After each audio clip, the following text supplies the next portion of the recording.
Hi. So in regards to the Noahide laws, this is the Torah and so on. This is the explanation. The Gemara in Masechet Chagigah, the tractate of Chagigah, says that Hashem wrote the Torah with black fire on white fire 974 generations before creating the world.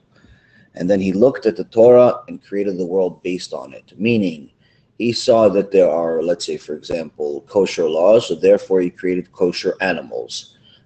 He saw that there is different aspects of the Torah, and therefore he created it based on it, meaning that the Torah is the blueprint of the world. And there are two ways of complying with the Torah. One way as a righteous Noahide, one way is a righteous Jew. Now, until Matan Torah, until the time of the giving of the Torah, the world was not obligated to follow it as a Jew because it wasn't formalized yet.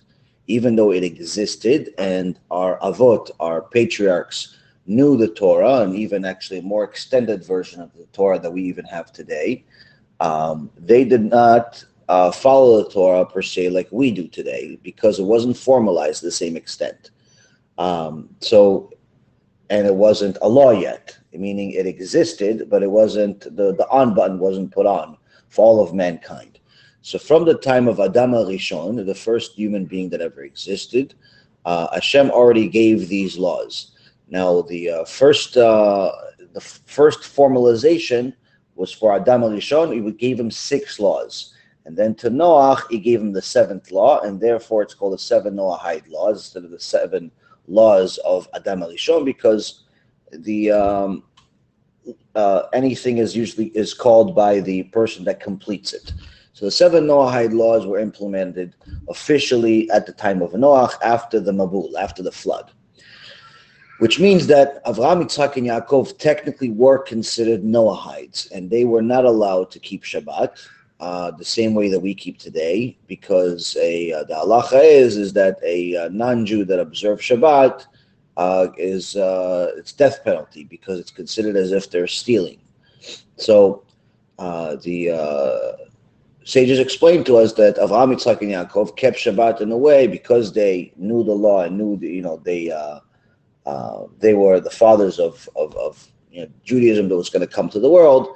They kept it 99% similar to how a convert keeps it until the time they actually officially convert.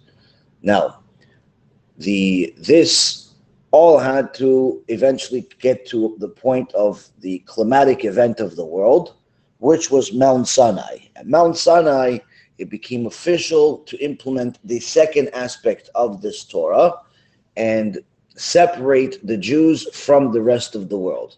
Until then, everyone was obligated to follow the Noahide laws. Of course, most people did not.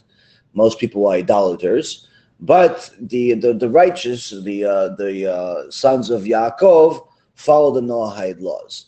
But at the time of Mount Sinai, something drastic happened, which formalized the law and obligated the sons of Yaakov, Bnei Israel, into becoming Jews, which means they had to now elevate themselves to a higher level by complying with much more laws that they didn't have to comply with until now, meaning Shabbat, kosher, Taharat Mishpacha, which is family purity, and so on and so forth. So at that time, that at Parashat Yitro, the parasha called Yitro, which is the section of the Torah where we get the Torah, we got 3 things at Mount Sinai. And you see it in the verses where it says that Moshe Rabbeinu received the Luchot, the 10 Commandments, the Torah and the Mitzvot, meaning the written Torah and the oral Torah. So you got 3 things at Mount Sinai. You got the 10 Commandments, you got the written Torah, and which is what we have today, what we call the Chumash. And then we got also the oral law, because the oral law explains how to implement the written law.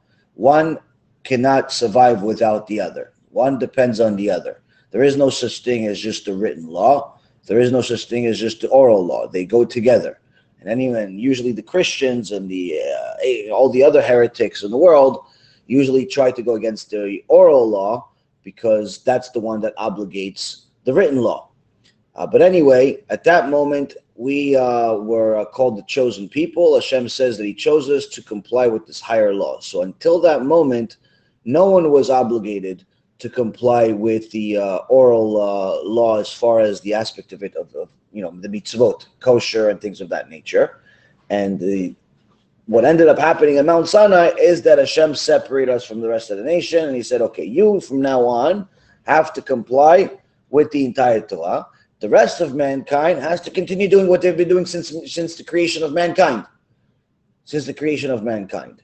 And actually, one of the obligations that the Jews have as far as bringing light to the world is by them complying with the law, that will also influence the Gentiles around the world to also comply with the law. And vice versa, part of the job of the Gentiles in the world is to help and influence the Jews to comply with the law as well, with their part of the law. Now, so this is in essence the culmination of events. Now, if you fast forward from that moment until Rabbi Yaron Reuven that you mentioned, Rabbi Yaron, the Nasi means prince. He was the head of Israel. What changed from that moment to then is that at Mount Sinai, we got a written law and oral law. Oral law meaning that we were transferring it from generation to generation, from father to son, from rabbi to student, and so on and so forth. We weren't allowed to write all of the details. We're all, at that time, we had the wisdom and the ability to remember all of it. But since there was the downshift of humanity, specifically within Am Yisrael as well, Rabbi Yaron Reuven saw that we weren't able to remember it in the details that we were able to remember it in the past, and therefore he implemented the power instilled in him and the sages by Hashem in the written law, in the Torah, which is to put a fence around the fence and also to protect the Torah. And he actually wrote down parts of the oral law. He didn't write all of the oral law down because that would literally consume every single piece of paper that ever existed from the beginning of mankind to the end of mankind. But he wrote the foundation. He wrote the foundation that explains how to fulfill this written law, how to fulfill this Torah. So he didn't change anything. He didn't add anything. What he did is that he wrote the foundation of it, which was called the Mishnah. Okay, and from there, several generations later, the sages saw that again, the new generation is deteriorating even further and is not able to understand completely the Mishnah, this oral law, because the Mishnah was written in a very, very simplistic, in a very, very minimalized way, the least amount of words, but they had the wisdom at that time to understand the 50 million, roots that go from it. At that point, they started seeing that some people are not able to understand it, so they elaborated it by writing the Gemara. The Gemara is what explains what the Mishnah is actually saying, but also how they got to it and how all of the other opinions that you would think by rationalizing it are wrong. So it's not just about telling you what to do, but how to understand what to do, even in order to implement this same law in other ways that are applicable. And that's the Gemara. Later on, they fast forward some more generations, and we get to the time of the Rambam. The Rambam, which is about 900 years ago, somewhere around 600-700 years after the Gemara was put together, the Rambam saw that many people are not able to comprehend a Gemara to the extent of actually knowing what to do. They can read it, but they don't know, okay, what's the bottom line? So he simplified it, and he took out all of the mitzvot, the yes, no, yes, no, yes, no, yes, no, across the entire Torah, which actually also includes the Noahide laws and everything else. Gemara includes Noahide laws, the Mishnah includes everything, always included the whole Torah, both for the Jews and for the non-Jews.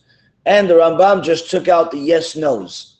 Yes, do this, don't do this. Yes, do this, don't do this. And what's called the Mishneh Torah or Yad Chazakah, or the Rambam. It's called three names, called after his name, Rambam. And he pretty much simplified it. fast forward again, without removing anything, but just simplifying it to accommodate the generation that we have. Then you fast forward it again another 400 years, about 500 years ago. Rabbi Yosef Karo took it and narrowed it down even further. Again, not removing anything, but by simplifying it even further and also applying it to the times. And he made something called Shulchan Aruch. There's also another sage called the Rama that also did it. So there's Shulchan Aruch was one aspect. The Rama added commentary to the Shulchan Aruch. But point being is that we have our tradition from today, from the rabbis you have today, all the way to Moshe Rabbeinu. We know exactly every single person that,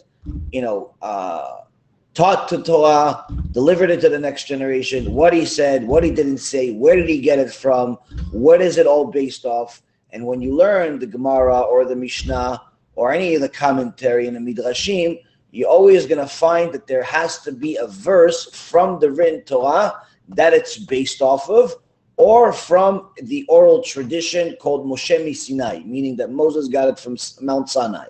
But in general, the overwhelming majority of things have to have a verse in the Torah, in the 5 books of Moses, not in the prophets, not in the writings, but in the 5 books of Moses. We don't make halacha based on the Psalms or Proverbs. We learn things from there, but we don't make the laws from there. The laws are only from the 5 books of Moses, and the 5 books of Moses alone. And here we see that every time they mention something, yes or no, to do something, then they have to get that from understanding from somewhere, that teaching from somewhere. Where is the actual original source? And they provide the source and explain exactly how they got to it, and so on and so forth. So again, the Noahides, in essence, their job in the world hasn't changed at all from the beginning of mankind. Nothing has changed for them. The only thing that I would say has increased their ability to increase merit is that there's a much greater need for them to influence Am Yisrael to fulfill the Torah today than there ever was before, which is a extraordinary job to do, because that can give the Noahide the status of being a giant in Olam Haba. Some examples of it, for example, that are in the Torah. Again, we have to always have a source. One example of it is Job. Job was a Noahide. He was a Noahide, and he was also a prophet. He spoke to HaShem. But yet, he's one of the foundational teachers that we have in our Tanakh, even though he was a Noahide. He was a righteous Noahide. Now, this responsibility that the Noahides have, which is a twofold responsibility. One is to comply with the law, and the second aspect of it is to influence Am Yisrael to comply with the law, is an enormous responsibility that if they fulfill, they have a share of the world to come that is as extraordinary as it gets. The problem today is that people are constantly forcing themselves to compare everything to what they know. So they know, let's say, for example, Christianity or a little Judaism or a little bit of a few different things. And what ends up happening is that they try to reinvent the wheel, if you will. By that I mean reinventing the wheel by they're trying to make the, certain procedures or certain ways to show their beliefs in an exterior way. They start to create customs, and they add to what was actually the responsibility, what's written in the Torah. And that is problematic. And the reason why is because if you're just adding something simplistic, like, for example, you decide that you want to get together with your family every week, 7 days a week, once a week, 3 times a week, doesn't make a difference. To learn the Torah and to learn your obligations, there's no problem with it. But if you decide that, no, we're going to decide that from now on, every June 1st, we're going to celebrate the Noahide day or something like that. That's a serious problem. Why? Because that, according to the Rambam, which means according to the Gemara, which means according to the Mishnah, which means according to our written and oral Torah, that means that you are adding and therefore changing the Torah, which means that the person is now creating a new religion. Why? Because the religion itself, the religion itself is Judaism, is the aspect of the Jews, and Noahide is the status for the rest of the Gentiles. By taking parts of the Torah and then adding to them, adding a holiday, adding certain things that's not written in there, they're now creating a new religion, because it's not the same thing. There's something added. Once it's added, it's a completely different thing. You know, it's like saying, oh wait, no, it's only just a little small addition. No, it's not a small addition. It's like, for example, if a person makes a juice, he decides to make a juice, a bunch of oranges, and and he makes a nice orange juice, and then his friend says, yeah, no, this is good orange juice, but let's put a little bit of rum in there. Let's put a little bit of rum in there. It's still orange juice. No, my friend, it's not orange juice. It's now an alcoholic beverage. It's now an alcoholic beverage that tastes like orange juice, but it's not orange juice. It's an alcoholic beverage.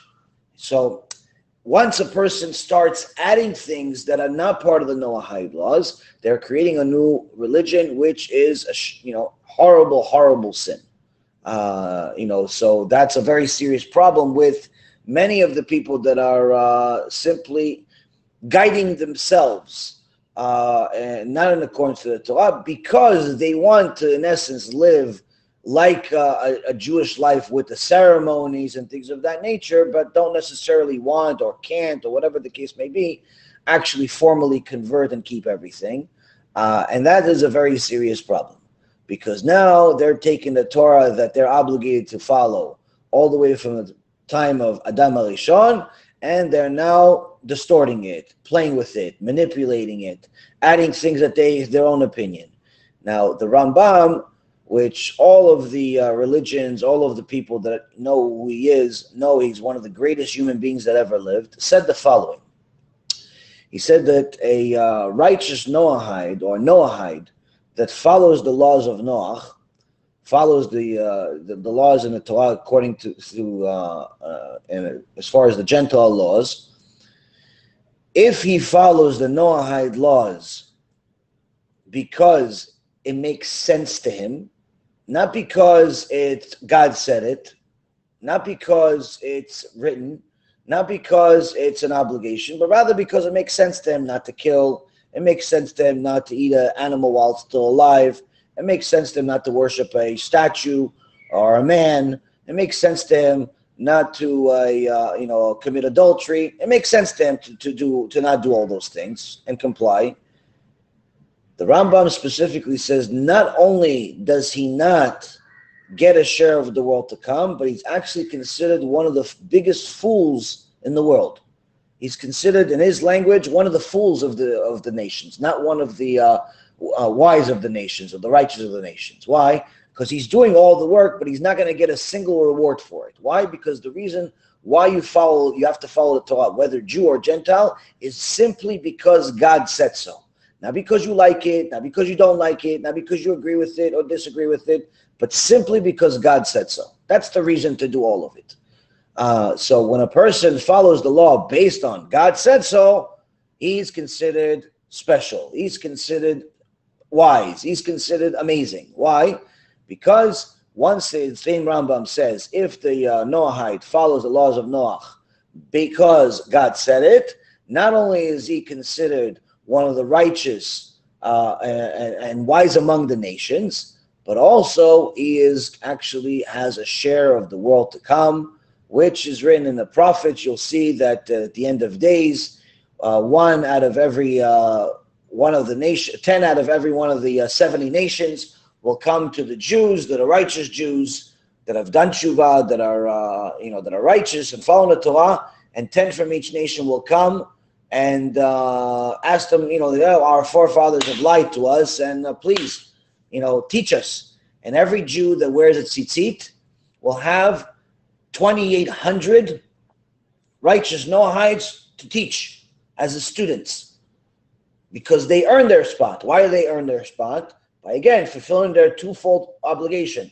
One obligation is to fulfill the Torah that's applicable to them, the Noahide laws, and two is that they're fulfilling the Torah as far as helping Jews fulfill their aspect of the Torah, because they're eventually going to become their teachers. They're the chosen. They're supposed to be their teachers. So what are the Noahide laws? Noahide laws are not only 7. They're not only 7. This is also another confused thing. It's not only 7 things. There's somewhere around maybe 60 laws. I don't remember the number off the top of my head. It's almost around 60 laws, but they're all generally moral laws that break off of the 7, similar to how the 10 Commandments breaks off into 613 commandments. You know, the 10 Commandments are not separate from the 613 laws. It's in essence the same thing. It's in essence the same thing, but it's, let's say, for example, there is the tree, and then there's all of the roots. Same thing with the 7 laws of Noah. 7 laws of Noah are all moral laws that every normal human being, if he thinks about it, would arrive at the same conclusion anyway. But it's a formalization of that law. You have to follow it because God said so. And therefore, a person that learns to be a righteous Noahide will spend an enormous amount of time learning both the written Torah, which is the Chumash, the Tanakh, with the commentary from the Jewish sages like Rashi, Rambam, Ramban, and so on. That part, and they will learn Musar. Why Musar? Because Musar is ethical laws that are applicable to all of mankind. Applicable to all of mankind. If a person truly wants to do the will of Hashem and learn, they'll learn this, and they'll realize that there's so many things that a person needs to fix when it comes to ethics that there's no time for them to play around with the Torah and try to add some extra thing to it. Why? Because they're not even doing the minimum requirement as it is if they're not learning it. So the point is that there is a moral laws that both Jews and Gentiles need to comply with, that they have in common, and they're both taught in the teachings of Musar. So with that being said, this gives a lot of work to anyone that wants to be a righteous Noahide, because now they see that they don't need necessarily a special holiday to serve Hashem. They're obligated to do it every day. Every day is a holiday. They don't need a special food to serve Hashem. Every day the food is special. Every day. Why? Because every day they're supposed to eat food that meets certain requirements, meaning that it's not an animal that is still alive. It's there's ethics behind it. It's even the things that a person does. It's not just the way they talk. The way they behave needs to be ethical. So point being is that a person that wants to be a righteous Noahide or a righteous Jew has to review what is the ethics in accordance to the Torah, meaning in accordance with Hashem. And when a person does that, he has his work cut out for him. She has her work cut out for her, with a lot of work, with a lot of learning, and B'ezrat Hashem, a lot of success to follow. Hopefully this gives you a good understanding of what it means to be a righteous Noahide. Again, the amount of musar that a person needs to learn in their life. Just to give you a small, tiny example, Rabbi Yosef Karo, the one that wrote the Shulchan Aruch, he had a separate book called Magid Yesharim, where it was like, in essence, like a journal that he wrote about what happened, what was the conversations between him and his study buddy. Who was his study buddy? An angel. An angel would study with him. And one day he writes that the angel rebuked him harshly. Why? He says, how come you didn't study more Musar today? Not that he didn't study Musar. He studied a few hours of Musar every day. He said, how come you didn't study enough today? He rebuked him harshly. If Rabbi Yosef Karo, that was at such a high level to be able to have the merit to study with an angel, if he was rebuked for only studying a few hours of Musar for that day, Needless to say, your average Jew or your average Gentile that's trying to be a righteous Noahide, how much Musar do they need to listen to and learn and implement and so on?